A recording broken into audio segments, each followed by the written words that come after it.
வணக்கம், நான் உங்க மது பாலாஜி பேசுறேன். கேசி மோகன் நினைவு நாள் ஜூன் மாசம் 10ஆம் தேதி, அதாவது அடுத்த மாசம் வர இருக்கு. கிட்டத்தட்ட நம்மளை விட்டு அவர் பிரிஞ்சு போய் 7 வருஷம் ஆகுது. ஆனா இன்னமும் அவரோட டைலாக்ஸ் நாடகங்கள் மூலமாகவும் சினிமாக்கள் மூலியமாகவும் இன்னும் உயிரோட தான் இருக்கு. ஒவ்வொரு நாளைக்கு நாடகம் போடும்போது அந்த ஜனங்கள் ரசிக்கிறத பார்க்கும்போது எவ்வளோ அவர் இன்னும் காலம் கடந்து இருக்கார் அப்படிங்கிறது ரொம்ப கிளீனா தெரியுது. நாடகம் முடிஞ்ச உடனே நான் சொல்லுவேன், இந்த கிளாப்ஸ் எல்லாம் கிரேசி மோகனுக்கு தான் போய் சேரும் அப்படின்னு. அவ்வளோ தண்டர்ஸ் அப்ளாஸ் இருக்கும். அந்த ஒவ்வொரு நகைச்சுவை டைலாக்கும் நம்ம சொல்லும்போது ஜனங்கள்டேந்து வர அந்த ஆரவாரம், அந்த சிரிப்பு, அந்த கைத்தட்டல், அதுதான் எங்களுக்கு ரொம்ப மகிழ்ச்சி. அதுதான் மோகனுக்கு நாங்கள் கொடுக்கக்கூடிய காணிக்கை. இந்த ஒவ்வொரு வருஷமும் இந்த மோகனோட ஆனிவர்சரியை நாங்கள் சென்னையில் செலிப்ரேட் பண்ணுறது வழக்கம். ஏதாவது ஒரு இடத்துல நாடகம் போட்டு அந்த நாடகம் மூலமாக ரசிகர்களை சந்திச்சு எங்களோட கருத்துக்களை பகிர்ந்து வருது எங்களோட வழக்கமா இருந்தது. இந்த வருஷம் மோகனுக்கு ரொம்ப பிடிச்ச பெங்களூர்ல செலிப்ரேட் பண்ணலாம் அப்படின்னு முடிவு பண்ணோம். பிகாஸ் பெங்களூரை பொறுத்த வரைக்கும் மோகன் தன்னோட தாய் வீடு அப்படிங்கிற மாதிரி சொல்லுவோம். ஏன்னா ரசிகர்கள் அவ்வளவு வரவேற்பு மோகனுக்கு கொடுத்துருக்காங்க. கடந்த ஒரு 25-30 வருஷமா எப்ப நாடகம் போட்டாலும் அங்க ஹவுஸ்ஃபுல் ஷோஸ் தான் இருக்கும். அந்த அளவுக்கு ஒரு வரவேற்பு இருக்கும். அந்த ஆடியன்ஸ் மேல அவனுக்கு அவ்வளவு ஒரு பிரீதி உண்டு. அண்ட் முக்கியமா அங்க பெங்களூர்ல கிடைக்கிற அந்த காராபாத் அண்ட் ஸ்வீட் பாத் அவனுக்கு ரொம்ப பிடிக்கும். அவன் கார்த்தால இறங்கின உடனே ஃபர்ஸ்ட் போய் சாப்பிட்றது அது 2 தான். அவ்வளோ பிரியன் அதுக்கு. ஸோ இந்த பெங்களூர்ல இந்த வருஷம் நடத்தணும் அப்படின்னு நாங்கள் பிளான் பண்ணோம். அதனால ஜூன் மாசம் 7ஆம் தேதி சண்டே அன்னைக்கு பெங்களூர்ல கிருஷ்ண தேவராயா கலா மந்திரா மல்லேஸ்வரத்தில் இருக்கு, பிஹைண்ட் சௌடையா ஹால். அந்த அட்ரஸ்லாம் கூட நாங்கள் புக் மை ஷோவில் கொடுத்துருக்கோம். நீங்க செய்ய வேண்டியதெல்லாம், உங்களுக்கு அந்த நாடகம் பார்க்கணுன்ற ஆசை இருந்ததுன்னா மத்தியானம் 4 மணிக்கு மதில் மேல் மாது, சாயங்காலம் 7 மணிக்கு மீசையான மனைவி. மதில் மேல் மாது கடந்த 25 வருஷமா நாங்க எடுக்காம இருந்தோம். அதை திருப்பி எடுத்து ரிவைவ் பண்ணி ஒரு 20 நாள் ரிஹர்சல் பண்ணி அதை திருப்பி கொண்டு வந்திருக்கோம்.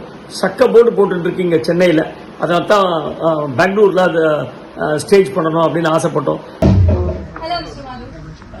மேடம், நீங்க யாருன்னு எனக்கு தெரியலையே.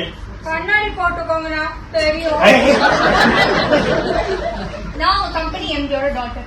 நேத்துல இருந்து அப்பா பதிலா நான் தான் ரெஸ்பான்சிபிலிட்டிஸ் எல்லாம் டேக் ஓவர் பண்ணிட்டு இருக்கேன்.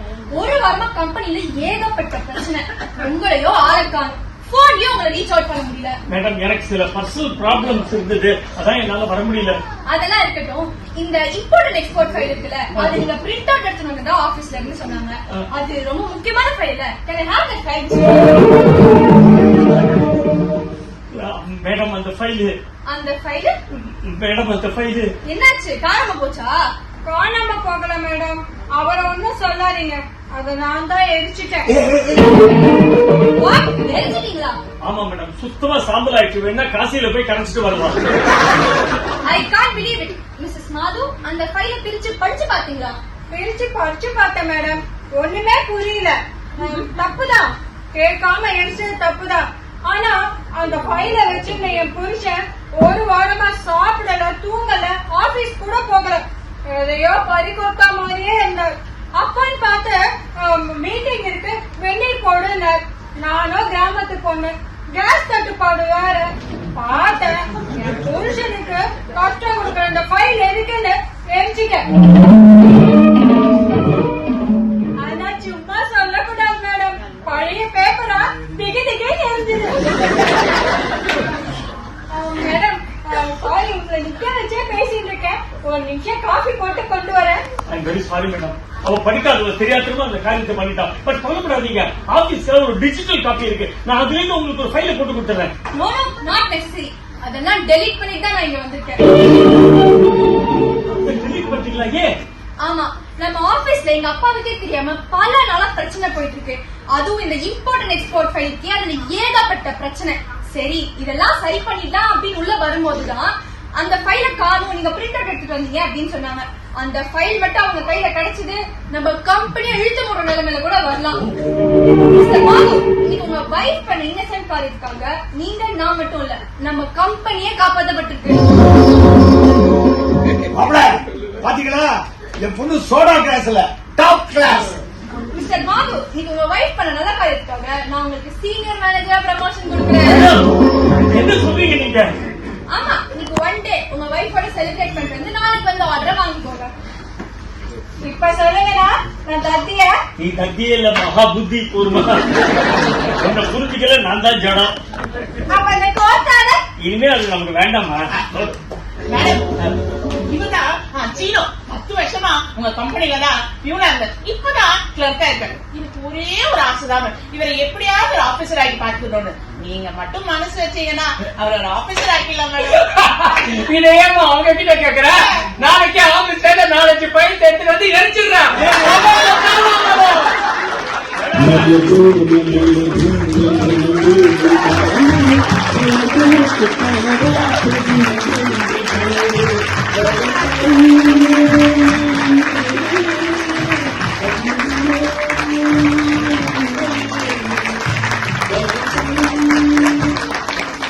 தேங்க்யூ.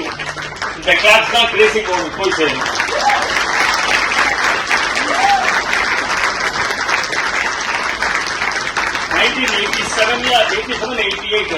அவனுக்கு சிவியரா தொடையில அக்கி வந்த போது இந்த டிராமா எழுதினான்.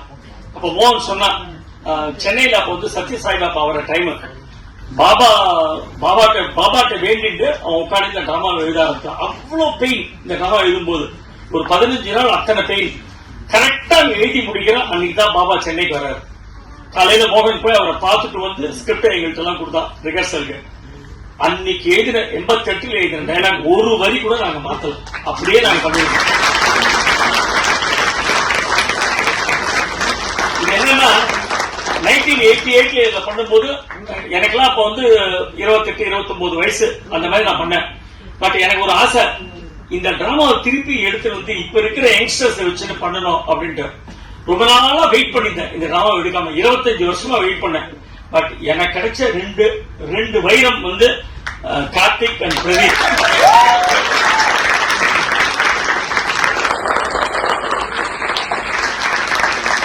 அவங்க வந்ததுக்கு அப்புறம் தான் எனக்கு இந்த டிராமாவை எடுக்கணும்ன்ற ஆசையே வந்தது.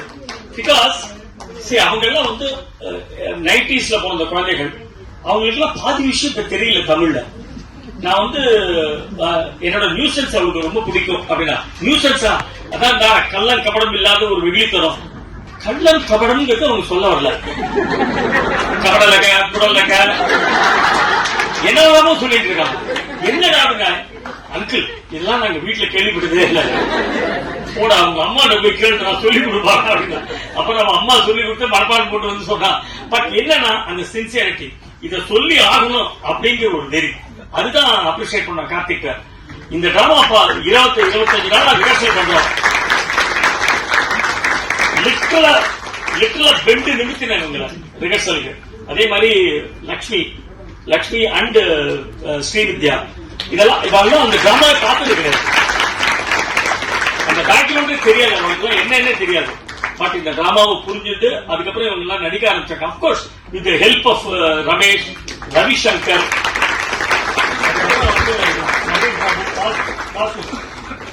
வாசு, இவங்க எல்லாரோட ஹெல்ப்போட நிறைய ரிஹர்சல் பண்ணி இதை கொண்டு வந்தோம்.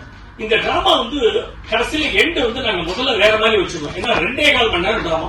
அந்த காலத்துல 2 hours and 15 minutes போடுவோம். 6:45 ஆரம்பிச்சா 9 மணிக்கு டிராமா முடியும். பட் இப்ப அந்த மாதிரி போட்டா யாரும் தியேட்டர்ல உட்கார மாட்டாங்க. சோ 8-8:30 மணிக்கு எல்லாரும் வீட்டுக்கு போயானோம். கொஞ்சம் 8:40 வரைக்கும் நம்ம எக்ஸ்டெண்ட் பண்ணலாம். சோ இது எப்படி முடிக்கிறதுன்னு யோசிச்சிருந்தேன். மோகனும் இல்ல, எப்படி முடிக்கிறதுன்னு யோசிச்சிருந்தேன். So one of my friend Ravi Appasamy, அவர்கிட்ட போய் சொன்னேன், இந்த மாதிரி உங்க ஆபீஸ்ல இந்த மாதிரி ஒரு ஃபைல் ஒருத்தன் கீழ்ச்சிட்டான்னா, நீங்க எரிச்சுட்டா நீங்க என்ன மாதிரி டெசிஷன் எடுப்பீங்க? அவர் என்ன சொன்னார்னா, அந்த பொண்ணு பாயிண்ட் ஆஃப் வியூல பாரு, அவ தன் புருஷனுக்கு ப்ராப்ளம் கொடுக்கல அந்த ஃபைல் இருக்கக்கூடாதுன்னு சொல்றான். அதையே பாயிண்ட் ஆஃப் சொல்லு, அதோட வேற எதுவுமே சொல்லாது. வேற எதுவுமே இருக்க முடியாது. அவன் புருஷன் நிம்மதியை கெடுத்த ஒரு ஃபைல் இருக்கக்கூடாதுன்னு அவன் எரிச்சுட்டான். ஏதோ ஒரு குட் இன்டென்ஷன்ல. அது வந்து அவருக்கு பெரிய ஒரு அட்வான்டேஜா போச்சு. அந்த மாதிரி முடிச்சிடும். தட் வில் பி பெட்டர் அப்படின்னா. தென் ஐ ஆஸ்க்ட் இசை கவி ரமணன் அண்ட் ஒன் உத்ரான்னு ஒரு ரைட்டர், அவங்க 2 பேருக்கு அந்த லாஸ்ட் சீனை எழுதி கொடுக்க சொன்னேன். எழுதி வச்சுட்டு அதுக்கப்புறம் தான் இதை பண்ணணும்.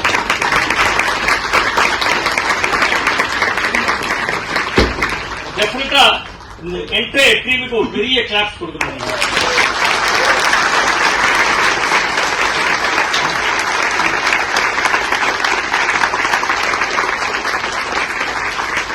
இந்த டிராமால எங்களுடைய இன்னொரு பெஸ்ட் ஃபைண்ட் வந்து திவ்யதர்ஷினி. இத வந்து டே 1ல இருந்து ஜானகி ரோல பாத்துட்டு வரா டெய்லி ரிகர்சல்ல. பிளஸ் இந்த எம்டியோட டாக்டர் ரோல் யார் பண்றதுன்னு யோசிச்சிருந்தோம். அது முதல்ல ஆம்பளையா வச்சுக்கலாமா பொம்பளையா வச்சுக்கலாமா எப்படி வச்சுக்கலாம்னு யோசிச்சோம். அப்புறம் ஷீ செட் சார் நான் டெஃபரெண்டா பண்றேன் சார், எனக்கு அந்த சான்ஸ் கொடுங்க அப்படின்னா. அதனால தான் அவளுக்கு அந்த சான்ஸ் கொடுத்தோம். அவளை உட்காந்து வச்சு அந்த டைலாக் படிக்க வச்சு தென் அவள்கிட்ட அந்த இதை கொடுத்துது. ரொம்ப நல்லா பண்ணா, ரொம்ப ஃபர்ஸ்ட் கிளாஸா பண்ணா. முக்கியமா எல்லாருக்கும் என்டையர் குரூப்புக்கு நான் தேங்க் பண்ணிக்கிறேன். ஏன்னா என்னோட ட்ரீம் ப்ராஜெக்ட் இது. இதை திருப்பி கொண்டு வரணும். ஏன்னா எல்லா டிராமாவையும் இவங்க எல்லாரையும் வச்சு திருப்பி கொண்டு வரணும்னு இருக்கேன். இன்னும் 1 or 2 யங்ஸ்டர்ஸ் எடுத்துட்டு போறேன். கூடிய சீக்கிரத்துல கிரேசி கிரியேஷன்ஸ் ஒரு புது யங்ஸ்டர்ஸோட நீங்க பார்க்கலாம். அடுத்த ஜெனரேஷனோட நீங்க பார்க்கலாம். சொல்லிருக்க கார்த்திக் சொல்லுங்க, தயார் பண்ணிக்கோ மாது ரோல் ஒரு நாளைக்கு நீ பண்ண வேண்டியதுன்னு சொல்லியிருக்கேன். இவங்கெல்லாம் இருக்கும்போது கண்டிப்பா கவலையே இல்ல. கிரேசி கிரியேஷன்ஸ் ரொம்ப ஸ்ட்ராங் ஹேண்ட்ஸ்ல இருக்கு. Thank you very much. அடுத்த ஷோ வந்து மே மாசம் 2ஆம் தேதி கிருஷ்ணகாந்த சபால மீசையானாலும் மனைவி இருக்கு. அன்னைக்கு அப்பா ரமேஷுக்கு லைஃப் டைம் அச்சீவ்மெண்ட் அவார்டு கொடுக்குறாங்க. அதாவது எனக்கு முன்னாடி இந்த குரூப்புக்கு வந்துடுவாங்க. மோகன் ஃபர்ஸ்ட் சேர்த்துறது இவ்வளவுதான். அதுக்கப்புறம் தான் நானே இந்த குரூப்புக்கு வந்தேன். அண்ட் இன்னி வரைக்கும் ஒரு ஷோ கூட மிஸ் பண்ணது கிடையாது. அந்த சின்சியரிட்டிக்கு தான் அந்த அவார்டு. மே 3ஆம்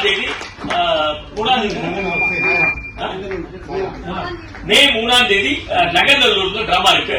இதே டிராமா உங்க ஃப்ரெண்ட்ஸ் யாராவது பாக்குறாங்க, நீங்க நல்ல ஒரு நகர்நல்லூர்ல வர சொல்லுங்க, வர சொல்லுங்க. They can buy the tickets from Book My Show. Okay. Thank you very much. எங்களோட தேங்க்ஸ் ஃபார் மாது பாலாஜி சார். இந்த மாதிரி ஒரு ஆப்பர்ச்சுனிட்டி எங்க எல்லாருக்கும் கொடுத்தது. இவர் சொன்னாங்க நாங்க எல்லாரும் பேசணும்னு. ஒவ்வொரு டயலாக்கும் ஒருத்தருக்கும் இவர் கடந்த 1 மாசமா சொல்லி கொடுத்திருக்காரு. Is the captain of the ship. Thank you Balaji sir. சாயங்காலம் 7 மணிக்கு மீசையான மனைவி. அது உங்களுக்கே திரைக்கடத்துல 750-800 ஷோக்கு மேல போட்டிருக்கோம்.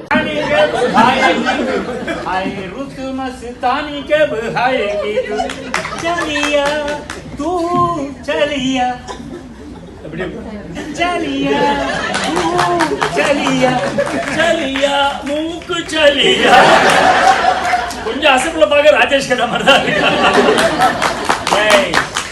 நீ கத்தி குத்தி கண்ணிய பண்ண तुम अच्छा है, बहुत अच्छा है. ஏண்டா அப்படி சுதந்திர போராட்ட வீர மாதிரி வந்திருக்க? मैं कुष्मा देवी का पिताजी. நீடா உனக்கு தமிழே வராது, இங்கிலீஷ். कुष्मा देवी எங்க? नहीं बोलो नहीं, चीन बोलो. डाय कुष्मा देवी கூப்பிடுறா. देखो बेटा, कुष्मा देवी आ रही है.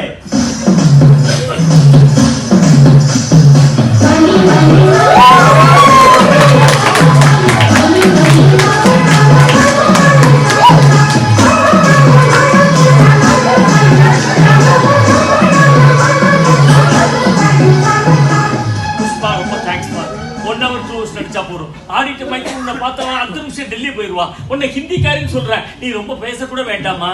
நாஹி நாஹி குஷ்மா, உனக்கு எப்படி தர்மேந்திர வாய்ஸ் வருது? ராயப்பட்டா இருக்க சில டைலாக் ரொம்ப ஜாஸ்தியாமா. வாத்தியாரே என்ன கொஞ்சம் நல்லா பாரு. என்னடா பொம்பளை வேஷம்? குஷ்மா உனக்கு வைஃப் எல்லாம் நடிக்க மாட்டேன்டா. அதான் பட்டு புடவை விக்குன்னு செட்டப்பா நானே வந்துட்டேன். எப்படி நம்ம கெட்டப்? அவங்கள கண்ணா ஏண்டா முகத்தை மறைக்கிற? முகத்தை காட்டுறா.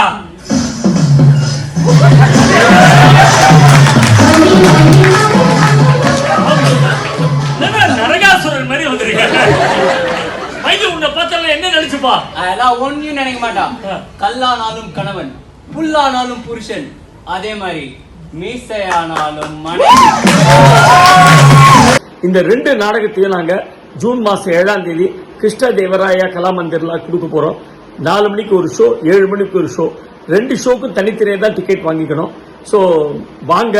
நீங்க செய்ய வேண்டியதெல்லாம் உங்க டிக்கெட்டை புக் மை ஷோல பதிவு பண்ணிக்கலாம். அப்படி இல்லைன்னா 9841049386 என்னோட நம்பருக்கோ அல்லது 9440272002 ஜி ஸ்ரீனிவாசன் நம்பருக்கோ நீங்க போன் பண்ணீங்கன்னா உங்க டிக்கெட்டை நீங்க பதிவு பண்ணிக்கலாம். Don't miss it. குழந்தைகளுக்கெல்லாம் லீவ் தான். ஜம்முன்னு குழந்தைகள்லாம் கூட்டிட்டு வாங்க. அந்த 2 நாடகத்தையும் என்ஜாய் பண்ணுங்க. கிரேசி மோகனை நாம செலிப்ரேட் பண்ணுவோம். இன் அ வே தியேட்டரை நாம செலிப்ரேட் பண்ணுவோம். Thank you very much.